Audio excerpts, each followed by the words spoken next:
We seem to have glossed over the responses to question 2, which talks about plans and procedures to achieve an orderly phase out of older coal-fired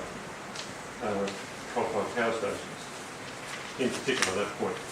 To take Paul's point before, all the discussion about promoting renewable energies is all very nice and good and well, as it should be, and it's very logical, that's where we should be going. But we have a competing set of parties, a coal-fired power source of power, which is the establishment, it's the status quo, and you have a new system of power generation trying to emerge.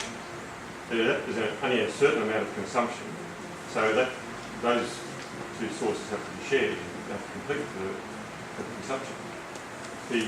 All these new ideas that are being promoted are going to spin their wheels unless there's an agenda or a timetable for the closure of some of these power stations. And I'd like to ask the parties what their timetable is for closures, if any. Good question. Well, at this point we don't have a clear timetable about closures of coal-fired, coal mines. But as I've said before, we're doing everything we can to encourage individuals, businesses to invest in renewable energy. That is our absolute focus. So we don't have a timetable, and I acknowledge your concern in that area. The reason it is concerned, sorry, should finish with the emphasis on we don't have the time. That's the point. We don't have the time, so we have to act and bite the bullet on these things like closing power stations. We don't have the option. And leaving coal in the ground. And CSG. We also currently don't have a policy regarding the banning of coal-fired plants or coal mines. However, there is our plan to establish an Office of Renewables within the Department of the Premier and Cabinet, led by the Energy and Climate Change Minister, to drive Labor's dual policy aims of affordable and clean energy. We'll bring together cross-government representations to lead the restructure of electricity in the state, to facilitate the growth of renewable energy by removing barriers and bringing the stakeholders together to solve the problems.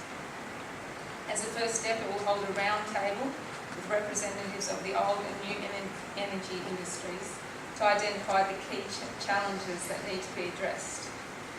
It will remove the barriers to the growth of the clean energy sector and model options for decentralised energy solutions. It will actively pursue investment in renewable energy sphere from New South Wales as a path to increasing economic activity, creating jobs, reducing our greenhouse pollution. It will ensure New South Wales gets its fair share of investment as the renewable energy industry builds in Australia, particularly through the measures such as the RET and the Clean Energy Finance Corporation.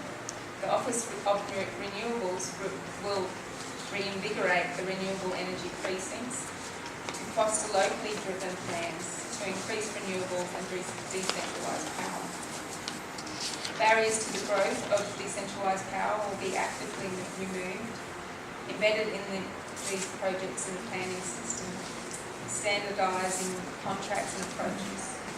A fund of $6 million over 4 years will augment proposals put forward by the councils and communities, and this will include grants to community renewable energy projects of up to $500,000.